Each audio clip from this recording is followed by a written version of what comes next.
भारतीय stock market पर एक कंप्लीट कोर्स में मैं आप सभी का स्वागत करता हूं। दोस्तों ये हमारी क्लास नंबर 10 है और यहां से हमारा फंडामेंटल स्टार्ट होता है। फंडामेंटल की पहले भी 3 क्लास हुई है, लेकिन अब जो हम क्लासें लेंगे वो आपकी टोटली स्क्रीन के ऊपर होगी। लेकिन यहां पर हम थोड़ा सा कीवर्ड्स एंड डेफिनेशंस को देख लेते हैं कि फंडामेंटल में कौन कौन से कीवर्ड्स हम यूज करेंगे। तो दोस्तों जैसा कि आपको पहले दिख रहा है बैलेंस शीट, फिर प्रॉफिट लॉस स्टेटमेंट, फिर कैश फ्लो स्टेटमेंट। अब हमारी जो 3 क्लासें होंगी वो ये 3 क्लास होंगी बैलेंस शीट, प्रॉफिट लॉस और कैश फ्लो की। आज की जो हमारी क्लास है वो है दोस्तों बैलेंस शीट के ऊपर कि हमको बैलेंस शीट को किस तरह से देखना है और क्या क्या बैलेंस शीट के अंदर देखना है, कौन सी साइट पर वो देखना है। दोस्तों मैं अभी थोड़ी देर में आपको स्क्रीन पर ले जाकर के दिखाऊंगा कि कौन सी साइट में आपको देखना है। लेकिन मैं आपको बता देता हूं कि यहां से जो क्लास है हमारी वो आज की बैलेंस शीट है। और बैलेंस शीट में हम क्या चीज देखते हैं, बैलेंस शीट से आपको पता चलता है कि कंपनी का क्या अपना है और क्या कंपनी ने उधार लेके बना रखा है जो भी उसको देना है। प्रॉफिट लॉस स्टेटमेंट से आपको पता चलता है कि कंपनी किस तरह का काम कर रही है, उसका व्यवसाय किस तरह से चल रहा है, अच्छा चल रहा है या बुरा चल रहा है, कंपनी आगे किस तरह का काम करने वाली है, ये आपको प्रॉफिट लॉस स्टेटमेंट से पता चलेगा। और दोस्तों कैश फ्लो से आपको पता चलेगा कि कंपनी ने जो पैसा बनाया है उसका यूज किस तरह से कंपनी आगे कर रही है। क्या कंपनी उसको डिविडेंड के रूप में दे रही है या फिर कंपनी कहीं अपनी ग्रोथ के लिए इसको यूज कर रही है। देखिए कोई भी व्यक्ति अगर पैसे को इकट्ठा करता जाएगा और उसको यूज नहीं करेगा तो वो मनी बढ़ेगी नहीं, तो उसका यूज होना जरूरी है। ये सब कुछ हम देखेंगे कैश फ्लो के अंदर। तो दोस्तों नमस्कार, इस क्लास को स्टार्ट करते हैं हम बैलेंस शीट की, क्योंकि बैलेंस शीट हमको किस तरह से देखनी है। दोस्तों अगर यदि आप हमारे चैनल पर नए हैं तो प्लीज चैनल को सब्सक्राइब कीजिए और हमारे साथ काम करने के लिए आप ज्वाइन कर सकते हो टेलीग्राम चैनल को, जो कि एक ऑप्शन ट्रेडिंग के लिए बनाया गया है। अगर यदि आप ऑप्शन ट्रेडिंग करते हो तो आप टेलीग्राम चैनल को भी ज्वाइन कर सकते हो। और दोस्तों आप स्पेशली ऑप्शन ट्रेडिंग अगर यदि सीखना चाहते हो तो एक हमारा कोर्स है ऑप्शन ट्रेडिंग पर, एक कंप्लीट कोर्स है, वो है दोस्तों 990 रुपए का, जिसका लिंक भी आपको वीडियो के डिस्क्रिप्शन बॉक्स में मिल जाएगा। यदि आप वहां से उस सीखना चाहते हो ऑप्शन ट्रेडिंग तो उस कोर्स को बाई कर सकते हो। बाकी दोस्तों सब कुछ मैं आपको YouTube पर बताता हूं, यहां पर से भी आप काफी कुछ सीख सकते हो। मैं डेली की एनालिसिस भी आपको YouTube पर दिखाता हूं। अब हमारा जो चल रहा है वो भी चल रहा है इन्वेस्टमेंट के लिए। ये हमारा जो कोर्स है, इस कोर्स की अब 9 क्लासें होंगी जो होंगी हमारी फंडामेंटल की। आज से मेन क्लास स्टार्ट होती है हमारी बैलेंस शीट की। तो यहां पर दोस्तों बैलेंस शीट के अंदर आपको क्या क्या देखना है, देखिए जो बैलेंस शीट के कुछ कीवर्ड्स हैं उनको हम देख लेते हैं। कीवर्ड्स एंड डेफिनेशंस कुछ हैं उनको हम देख लेते हैं कि क्या क्या बैलेंस शीट के अंदर हमको देखना है। तो दोस्तों बैलेंस शीट के अंदर सबसे पहले हमको देखना है एसेट्स। एसेट्स का मतलब क्या है, एसेट्स का मतलब कि कंपनी के पास अपना क्या है, कंपनी ने क्या क्या बना रखा है, कंपनी के पास अपनी कितनी ग्रोथ है, कंपनी ने क्या बिल्डअप किया है, क्या कंपनी करने वाली है, ये सब कुछ एसेट्स के अंदर होता है। एसेट्स हमने 2 प्रकार के लिए हैं, एक करंट एसेट्स और एक non current assets. Current assets ऐसा है दोस्तों जो कि वो पैसा या फिर वो इन्वेस्टमेंट या फिर वो कोई भी इक्विपमेंट जिसको आप करंट फाइनेंशियल ईयर के अंदर कैश में कन्वर्ट कर सको, वो आपका करंट एसेट्स कहलाता है। जैसे कैश आपके पास रखा है, आपके पास कैश है, वो करंट एसेट्स में आएगा। अकाउंट रिसीवेबल होता है, जैसे किसी का आपने सामान दे दिया, उधार दे दिया, लेकिन वो पैसे आना है आपको इसी करंट ईयर में आ रहा है, तो वो भी आपका करंट एसेट्स कहलाएगा। स्टॉक इन्वेंट्री, तो दोस्तों जैसे आपने कहीं कोई स्टॉक्स में इन्वेस्ट कर रखा है, वहां से कोई आपको जो भी कुछ प्रॉफिट आएगा वो भी आपका इसी में आता है। प्रीपेडेबल लायबिलिटीज और दोस्तों मार्केट सिक्योरिटीज, ये सब कुछ आपका करंट एसेट्स के अंदर आता है। नॉन करंट एसेट्स के अंदर क्या आता है, इन्वेस्टमेंट।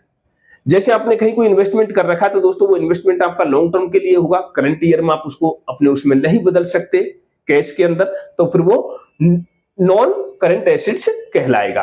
प्रॉपर्टी आपने खड़ी कर रखी है, कोई बिल्डिंग्स बना रखी है, कंपनी के लिए बिल्डिंग बनाई है, तो वो तो करंट एसेट्स होगा नहीं, क्योंकि वो भी एक नॉन करंट एसेट्स होगा।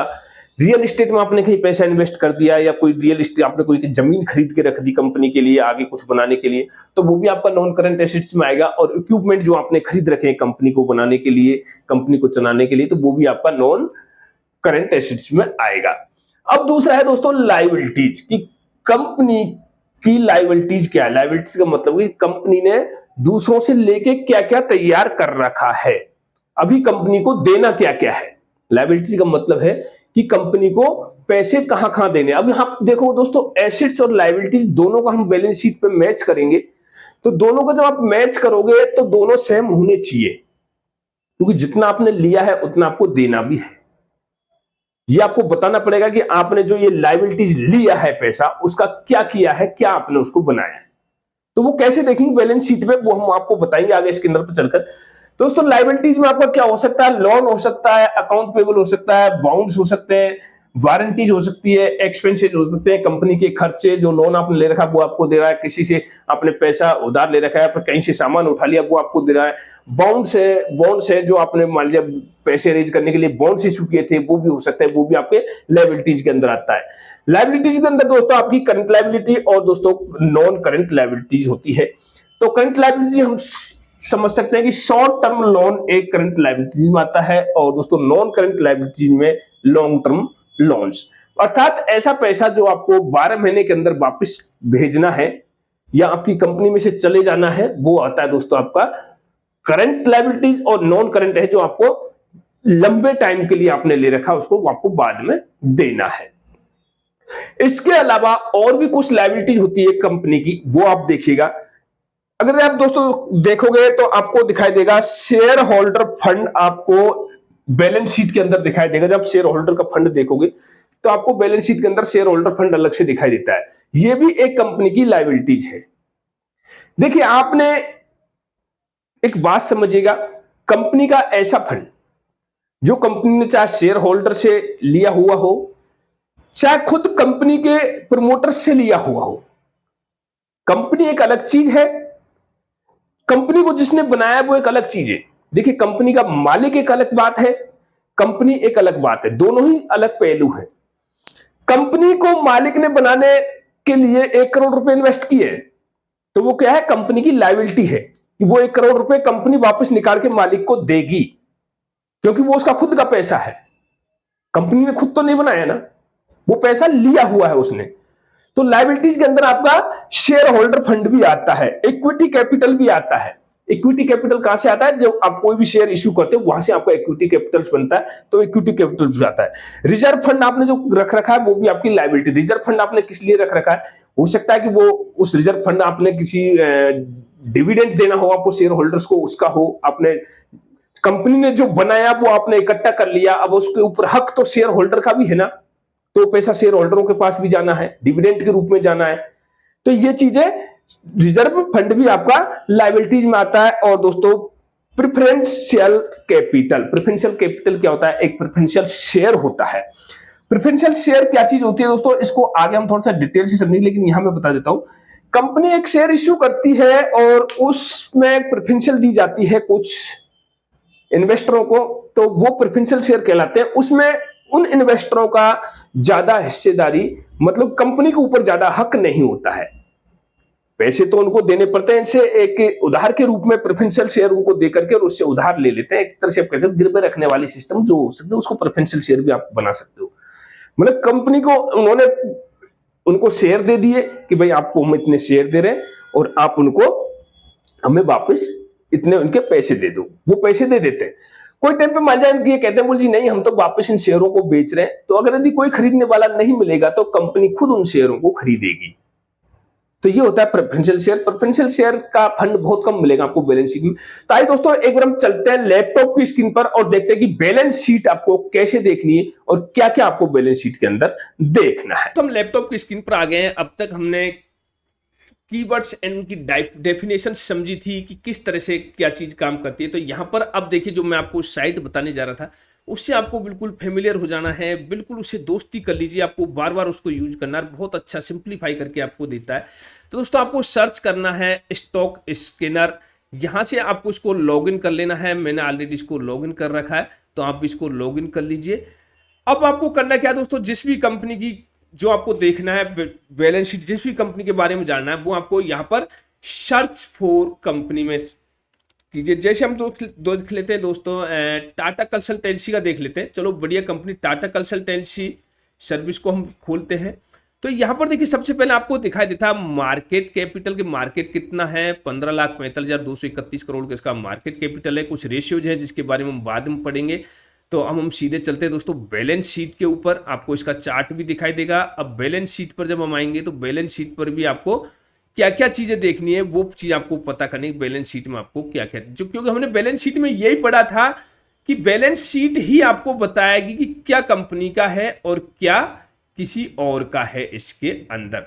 तो बैलेंस शीट से ही आपको इस चीज का पता चलेगा। तो दोस्तों हम बैलेंस शीट पर आ जाते हैं। बैलेंस शीट को जैसे आप ओपन करोगे, यहां पर देखिए आपको सबसे पहले दिख रहा है इक्विटी कैपिटल। इक्विटी कैपिटल मैंने आपको क्या बताया था, लायबिलिटीज में आता है। तो सबसे पहले हम क्या देखेंगे, लायबिलिटीज देखेंगे। तो लायबिलिटीज में दोस्तों सबसे पहले आता है इक्विटी कैपिटल। इक्विटी कैपिटल क्या होता है, आप तो पहले ये समझिए कि इक्विटी कैपिटल क्या होता है। हो सकता है शेयर होल्डर्स का फंड हो, बॉन्ड्स के द्वारा लिया गया फंड हो, तो वो इक्विटी कैपिटल होता है। उसके बाद दोस्तों रिजर्व फंड भी मैंने आपको क्या बताया था, लायबिलिटी में बताया था कि रिजर्व फंड भी आपका एक लायबिलिटीज में आता है। तो रिजर्व फंड अब इस टाइम पर आपका कितना है, 1,01,133 करोड़ रुपए रिजर्व फंड बढ़ता हुआ जा रहा है। तो यहां आपको समझने वाली बात है, ये लायबिलिटीज और एसेट्स को हम दोनों को मिलाएंगे, उसके बाद में हम देखेंगे कि और क्या क्या चीज है उसके अंदर। लायबिलिटीज में कौन सी चीज ज्यादा है वो आपको देखनी है। देखिए रिजर्व फंड होता है वो मतलब कि कंपनी ने प्रॉफिट किया, उसको कंपनी इकट्ठा कर रही है, कहीं आगे इन्वेस्ट करने की सोच रही है, या फिर हो सकता है कंपनी डिविडेंड देने की सोच रही हो, क्योंकि ये कंपनी को दिखाना होता है एक किसी एसेट्स के रूप में, या फिर इसको अगर रख के बैठे तो लायबिलिटीज में आएगा, क्योंकि ये शेयर होल्डर्स का पैसा माना जाता है। कंपनी में जिसने भी इन्वेस्ट कर रखा है उनका पैसा ये माना जाता है, अगर यदि कंपनी अपने पैसे को रिजर्व में रखती है तो। उसके बाद में आते हैं दोस्तों बोरोइंग। देखिए सबसे मेन इंपॉर्टेंट फैक्टर है बोरोइंग का। बोरोइंग मतलब है लोन की, कंपनी के ऊपर लोन कितना है। लोन देखोगे 9,046 करोड़ रुपए का लोन है। तो दोस्तों लोन में भी आप यहां पर देखिए आपको प्लस का निशान जो दिखाई दे रहा है लोन में, ये लोन पर आप ये प्लस के निशान पे क्लिक कीजिएगा, आपको इसमें पूरा सब कुछ दिखाई दे देगा। अब यहां पर देखिए मैंने आपको जो लायबिलिटीज बताई थी, दो तरह की बताई थी, एक बताई थी एक करंट और एक बताई थी नॉन करंट। इसमें long term loans, long term borrowings क्या है, अब इस टाइम पे जीरो चल रहा है। इसका शॉर्ट टर्म भी क्या चल रहा है, बिल्कुल जीरो चल रहा है। लीज लायबिलिटीज, तो इसकी जो 9,000 की जो लायबिलिटीज है वो किस चीज की, लीव की है, लीज की है। जो लीज पे इन्होंने जमीन ले रखी है उसकी लायबिलिटीज आपके सामने आ रही है। तो ये लायबिलिटीज किस तरह से है, ये कैसे आपकी काम करेगी। देखिए लायबिलिटीज में क्या है दोस्तों, थोड़ा सा मैं एक बार स्क्रीन को इधर कर देता हूं ताकि आपको अच्छे से ये दिख सके। ये थोड़ा सा दिखने में दिक्कत हो रही थी। चलिए आ जाते हैं। तो यहां क्या है, आपको जैसे 9,046 करोड़ रुपए का आपने लोन ले रखा है, लोन आपको दिख रहा था बोरिंग में, लेकिन ये लीज पर जो कोई जमीन लीज पर ले रखी उसके पैसे देने, ये बोरिंग में इन्होंने दिखा रखा है। बाकी बोरिंग में नहीं आना चाहिए था और किसी लायबिलिटीज में आ जाता। चलो जो भी इसमें इन्होंने दिया है। प्रेफरेंस कैपिटल जो मैं आपको पहले भी बता रहा था, इसने कोई भी नहीं है, इन्होंने कोई भी प्रेफरेंस कैपिटल नहीं ले रखा है। और दोस्तों अदर बोरिंग का है, कुछ भी नहीं है, जीरो है अदर बोरिंग का। अब अदर लायबिलिटीज, अदर लायबिलिटीज कितनी है इनके पास में, 50,583 करोड़ रुपए की अदर लायबिलिटीज है। मतलब कि एक तरह का कर्जा हम इसको मान सकते हैं, या फिर कर्जा ही हम इसको कहेंगे। जब वो अपने पास रख के बैठी तो उसको कर्जा ही कहेंगे। नॉन कंट्रोलिंग इसको बिल्कुल छोड़ दी, इसमें कोई नहीं है। ट्रेड पेबल, देखिए जो लोगों को इनको पैसा देना है, माल लिया है और उसका पैसा इनको देना है, जैसे 12,927 करोड़ रुपए का। तो ये कोई ऐसी कोई बड़ी बात नहीं है कि पैसे नहीं दे पाएंगे। अदर लायबिलिटीज आइटम जैसे और भी कुछ हो सकता है इनका, और कोई मशीनरी ले रखी हो और कोई इस तरह के ये आइटम्स है, तो इसमें कुछ भी खास है नहीं है। टोटल लायबिलिटीज इनकी कितनी निकल के आ रही है, 161,124, अर्थात 1,61,124 करोड़ रुपए की टोटल लायबिलिटीज इनकी निकल के आ रही है। अब टोटल लायबिलिटीज इतनी है तो फिक्स एसिड भी इनका इतना होना चाहिए। टोटल एसिड भी इनका कितना होना चाहिए, 1,61,124, दोनों का बराबर आ रहा है। तो ये आपको एक बार यहां पर कैलकुलेशन करके देख लेना क्या ये सही है गलत है। तो दोस्तों लायबिलिटीज आपने देख ली। लायबिलिटीज में सबसे ज्यादा क्या ध्यान रखना है आपको, बोरोइंग का ध्यान रखना है कि उसके ऊपर लोन कितना है। अब यहां आपको लग रहा होगा बोल जी ये तो बहुत आसान है। देखिए आसान है लेकिन सीखना नहीं चाहते लोग इसको। कोई जरूरी नहीं है कि आप इसके लिए सीए होना जरूरी है आपका, आप इसको सीख सकते हो। इसी तरह से आप और आगे भी चल के सीखोगे, जो कि हमारा कैश फ्लो और प्रॉफिट लॉस का स्टेटमेंट है उसको भी हम सीखेंगे। तो यहां से देखिए अब आप देखते हैं अदर लायबिलिटीज होगी। अब हमारी लायबिलिटीज पूरी हो चुकी है। लायबिलिटीज में दोस्तों ऐसा कुछ भी नहीं था। अब हम देखेंगे एसिड्स। देखिए फिक्स एसिड कितना दिखा रखा है इन्होंने, इनका फिक्स एसिड है 20,729। करोड़ रुपए का फिक्स एसिड है। क्या क्या है फिक्स एसिड्स में? देखिए फिक्स एसिड्स की हम बात करें तो दोस्तों फिक्स एसिड्स इसका निकल के आ रहा है 20,729 का। इसमें क्या है, लैंड है इनके पास में, अभी दिखा नहीं रखी कितने की, पहले की बात करें तो पिछले साल 1200 करोड़ रुपए की लैंड थी। बिल्डिंग्स है इनके पास में 20,000 करोड़ रुपए की। प्लांट मशीनरी है इनके पास में 900 करोड़ रुपए की। इक्विपमेंट है इनके पास में 3,000 करोड़ रुपए के। कंप्यूटर्स हैं इनके पास में 15,000 करोड़ रुपए के समथिंग के इनके पास में कंप्यूटर हैं। और दोस्तों फर्नीचर्स हैं, क्योंकि कंप्यूटर का काम करती है। व्हीकल्स हैं इनके पास में 97 करोड़ रुपए के, 97,000 करोड़ रुपए के। तो दोस्तों इस तरह का है। और अदर फिक्स्ड एसिड्स हैं, कुछ छोटे मोटे एसिड्स हैं, ज़्यादा एसिड्स नहीं है। अब टोटल एसिड्स इसकी देखें तो इसका ग्रॉस ब्लॉक जो निकल के आया वो निकल के आता है दोस्तों 47,418 का। जब 47,418 का ग्रॉस ब्लॉक निकल रहा है, फिक्स एसिड निकल रहा है कितने का आपका 20,729 का। अब यहां थोड़ा सा ध्यान आप दीजिएगा कि 47,812 का आपका निकल रहा है। तो यहां अब की हम देखें तो इससे पिछले क्वार्टर की देखते हैं, इसकी नहीं देखेंगे। तो यहां देखिए कि यहां कुछ डाटा इन्होंने अभी अवेलेबल नहीं करा रखा है। यहां देखें दोस्तों 19,604 करोड़ की इनकी फिक्स एसिड्स है और ग्रॉस एसिड्स कितनी लिख रही 47,000 करोड़ रुपए की, क्योंकि इन्होंने पैसे खर्च किए कितने 47,000 करोड़ रुपए खर्च किए इन्होंने एसिड्स बनाने के लिए। लेकिन यहां क्या है ये ध्यान रखिएगा थोड़ा सा, आप ये देखिए एक्यूमुलेटेड डिप्रिसिएशन। यहां क्या कि जो इन्होंने बनाया ना इसकी रेट इतनी थी, जब इन्होंने बनाया तब इसकी रेट इतनी थी, लेकिन डिप्रिसिएशन हो गया कितने का 27,000 करोड़ रुपए, उसकी कम हो गई कीमत। हो सकता है कि जमीन की कीमत कम हो गई हो, कंप्यूटर्स पुराने हो गए हो, गाड़ी पुरानी हो गई हो, तो इस तरह से उनकी कीमत कम हो चुकी है। तो इनका फिक्स एसिड कितने का, फिर इनके पास फिक्स एसिड बच गया 19,604 करोड़ रुपए का, ये इनका फिक्स एसिड बच गया। ग्रॉस ब्लॉक आपने देख लिया। सीपीआई आपने देखो, अगर यदि सीपीआई की हम बात करें दोस्तों, सीपीआई का मतलब क्या होता है? देखिए सीपीआई का मतलब होता है आपका कैपिटल